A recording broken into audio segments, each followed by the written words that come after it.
Well, just to start off, what made you interested in writing a picture book in the first place? Well, I gotta say, I always wanted to write children's books for ever since I was a young adult, and there was just something that my head always worked with words and in a lot of cases in rhyme, and I always had ideas and I always had cool titles, I felt like, in my head. And so it was always a lifelong dream of mine to do it. And that being said, about 6 years ago, I had gotten sick and I needed to take a year off of my life for surgeries and treatments. And when I was going to go back to work, because by trade I'm a speech language pathologist, I said to my husband, I said, this isn't what I want to do anymore after doing it for, close to 20 years. I said, I really want to pursue my dream. And that's being a children's book writer. He said, well, that's what you should do. And that's what happened. So it was kind of a long process to get to the point, but it was always a desire. That's really great. I love hearing about people who achieve their goals even later in life and things like that. It's to hear that you've thought about this for a long time. I was just going to ask, was the premise of the Stalking Seagulls inspired by any event? Were there any seagull attacks in your life that you can remember? When my parents live in Florida in the winter, and we go and visit them every year. So, my boys, now they're 12 and 8, but, we've been there since they were babies. And my kids, they got snacks, and then all of a sudden the food came out, and then the seagulls just descended. And, they were trying to protect their sandwich and protect their snacks, and the seagulls are just so relentless. So it ended up that, it kind of inspired me to write about it like a little boy trying to keep his sandwich safe. Right, yeah. I know that my brother personally had a story about a seagull stealing his churros specifically. So I feel like they've gotten to some point. They're very bold. They're very bold. I mean, they just take things right out of your hands, right out of your bags. I mean, they're just trying to eat, I guess. Yeah, totally.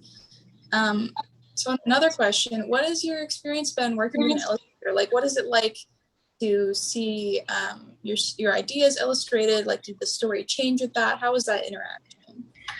So I have my publisher and editor are more on the smaller scale.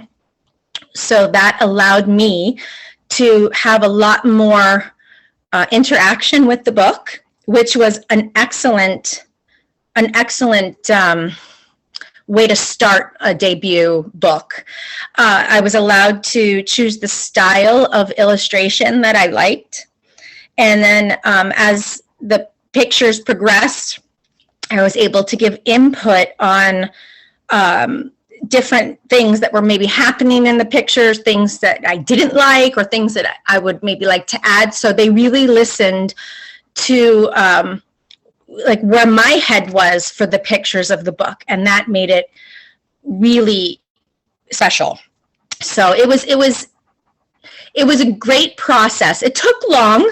It doesn't always take as long as it did. It was about a 3-year process, but we had COVID in the middle of that, so that kind of put a damper on a lot of different things. But it was a long process, but in publishing, you just need to be patient no matter what. And so it was excellent. I was very happy with, especially the outcome. So with the development process, so yeah, I mentioned this in the email when I reached out, but I've very recently, in the last year during COVID, been diagnosed with dyslexia. And I had never realized that I had really had it. I just sort of adapted, I guess. Sure. And so when I was reading I found the font really interesting. I had never really read, especially like a children's book with the dyslexia font. I've heard of it before, but I had never actually seen it like printed into a book. And so I was wondering, did your work as a speech pathologist connect you with that, or how did you get familiar with the font that Christian Board developed, like specifically? So I was lucky enough that my publisher is a huge advocate for individuals with dyslexia. And that being said, one of her missions was to publish all of her books in the dyslexia. So, and obviously to help the ease of reading for children and for adults that have dyslexia. So it really came from her. Of course, I took and am very interested in that, being a speech therapist, but I have to give my publisher that credit, that it was really her, and from the beginning that she's always done that. And I don't know of many other publishers that do publish in dyslexia. So it's such a needed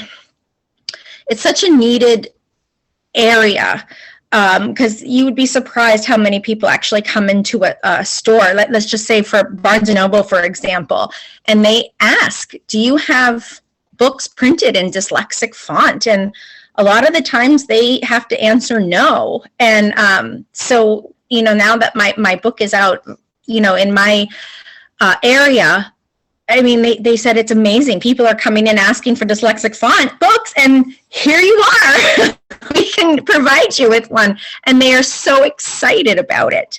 So, and I think that's the purpose, is to have more awareness and increase the love of reading for people who might have that difficulty. Yeah, so I definitely really liked reading in it. It was a very unique experience when reading it, and I definitely did find it like that it was easier. I wasn't having to like go back and reread a line. Oh my gosh, I love to hear that. That's so wonderful. Yeah, no, and it was really interesting. And so one thing that I particularly really liked about the content was Alec's narration. He was so cute, such a sweet character. And one thing I noticed with his like narration was that there was a lot of alliteration happening. Yes. Was that done on purpose? Because I know when I was a kid, I would have to go back and sort of like take a minute to try and understand what I was reading, because alliteration, like the words sort of jumble in your head a little bit. Sure. Was that on purpose to like strengthen reading of kids? Definitely. I love alliteration. I love writing in puns, which this book isn't necessarily punny, but I love puns. And I'm a big advocate of the word gap. I think that it's important to present young children with larger words that might be outside of their age range a little bit. Maybe that's the speech therapist in me. My kids, I've always spoken to them as adults. I use big words all the time. Like my son, who's now 12, when he was 2, he would know, he knew the word ominous, So, I mean, I just think it's so important to expose any child of any age, really, but the younger the better, to a variety of different types of vocabulary, and especially how to use it. It's fun to write in alliteration, because sometimes you can find the cutest and funniest things that actually work so well, and then you're like, woohoo, once you like get something that's good. It's really great. Thank you. Yeah. One other question I had was, it was one of the things that was really funny and like enjoyable about this book was how Alec was getting so flustered and like very serious about his seagull battle. And there was another boy whom I was assuming was supposed to be his brother, who was just kind of like peacefully enjoying his beach time in the background. Is this a dynamic that observed, like between your own sons, or like someone in your life, or there's someone who's like more chill and like someone who's more focused or something like that? So the main character is based off of my own son, my oldest son, and I always thought it would be just fantastic to have my younger son also within the book, but I didn't want to make him a main character because I felt like it was just like a one-on-one type of battle. So when I spoke to the illustrator, when I had talked to the editor and / illustrator, I said I would really love to have a little boy in the background that is not disturbed at all, is eating all sorts of food, and the seagulls just leave him alone. And I said, because I think it would be so funny if people catch that, because not everyone can catch that, that he's eating like all this yummy food and the seagulls aren't even bothering him. And then that's how that actually worked out, because one, I didn't want to leave my little son out, but two, I thought it helped enrich the story a little bit too. It was like a little Easter egg in there. And if you look at the pictures of the little boy, he gets fatter as he goes through the book because he's eating all the food and no one's bothering him. I didn't do that. The illustrator did that, but I thought it was really funny. They did too. They loved like putting that in. You know, that was like their own little twist. Yeah, I didn't notice that, but I'll have to go back and look because that's really funny. Yeah, it is. It was really, really cute. So with Alec, is he especially that like really like hilarious seriousness, is that fully based off of your oldest son, or are there like bits of your own childhood self in there at all?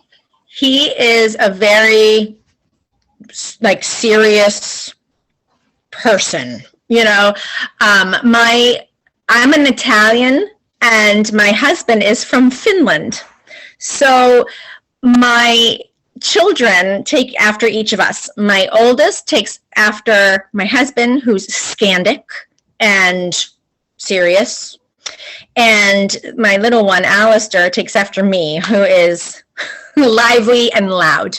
And so it really does kind of depict some of my oldest son's personality for sure. Like that he is always very determined, and he doesn't like to like joke. He's not joking. He doesn't like joke around like that. He takes things a little too seriously. And so yes, that certainly reflects his personality. Very cool. I wanted to ask, has the pandemic made writing a picture book more difficult for you, or did it give you opportunities you didn't have before? I know you said it took a long time to publish. It did take a long time. My editor had it prior to the pandemic, so it was already like within the works prior to that. So that was bonus. In terms of writing in general, in the beginning of the pandemic, I was doing a lot of querying. That was because I have at least 8 different manuscripts that are completed. They're revised, finished, and ready to be sent. So that's what I ended up doing is I queried agents and publishers a lot during the pandemic, and I ended up I did get a literary agent, so which was fantastic, and he is wonderful, and he really believes in my work, and we both have the same passion for my work, and so he's working really hard to try to get he has every one of my manuscripts. It worked out that he signed me for one manuscript, and then I kept sending him manuscripts, and he then wrote back to me and he says, let's just change the contract that I'll just take them all. I said, sounds good to me. So that's what we ended up doing. And so we're keeping our fingers crossed that somebody will love those manuscripts as much as we do, and give one its proper home. So you never know. Things happen either really quick or really slow in publishing, so you just never know. That's great to hear. Thank you. And then just another general question. Do you have any favorite books you've read over the past year? The past year, funnily enough, well, I'm a huge Harry Potter fan, so, we're reading Harry Potter to my children. But I am also very much into, with my youngest son, he's 8 right now, The Land of Stories. And that is a great series. Everyone's saying, oh, it's a great series. And I knew about it for so long. And then all of a sudden I just saw it and I bought the first installment and I'm like, let's try this. And I find that as I'm reading this book, my son's passed out in his bed and I'm still reading the book and he's snoring away. And I'm just like, oh my gosh, like I'm so in love with this book. I'm like, oh, he's sleeping. I guess I have to stop reading because he's not going to know what's going on. So that was a really nice treat. And I also, there's another book by Kate Lonsdale called Everything We Keep that I've read, and I thought it was fantastic. That's, of course, an adult book.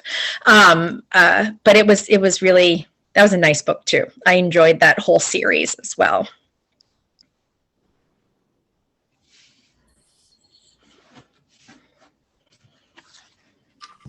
Kaylee, did you have another question? No, I think you pretty much answered throughout the course most of our questions. Good.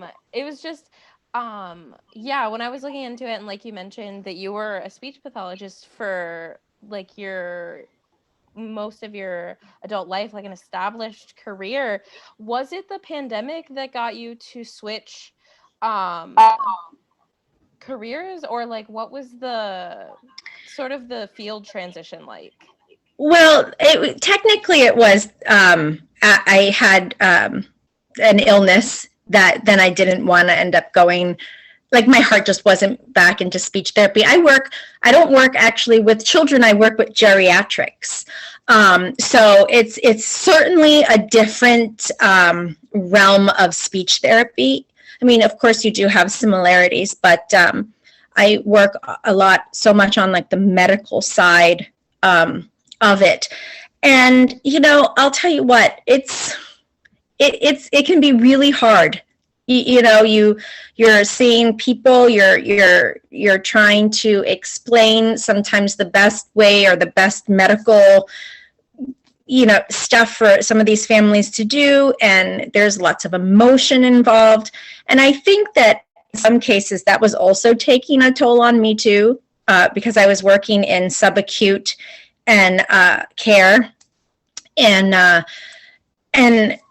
I think that after I was sick and was finally well enough to go back to work, I was saying, I really just want to be happy.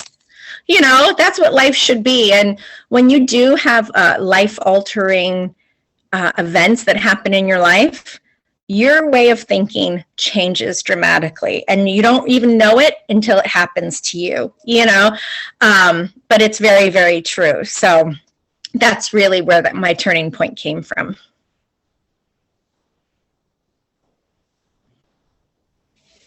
Thank you for sharing that with us. Oh, it's my pleasure. It's a very interesting career shift.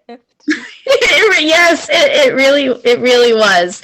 And I'm very thankful because I have a very supportive husband and supportive family. I mean, my kids are very supportive too. Like they're all outside in the 90-degree weather because I wouldn't let them in the house while I was on this Zoom call, and they're like all sweating outside. So now I guess I'm gonna have to give them popsicles or something. I'm glad you have the support you deserve. Thank you. I appreciate that so much. Not everyone gets it, so I am certainly blessed. Yeah, and it was really cool just being able to see the dyslexia font and like the information at the end of the book with like how like the list, sort of how even kids could understand the concept of like needing accommodations like that in reading books so that they can see it for themselves or their friends and understand that like the importance of it, like you mentioned.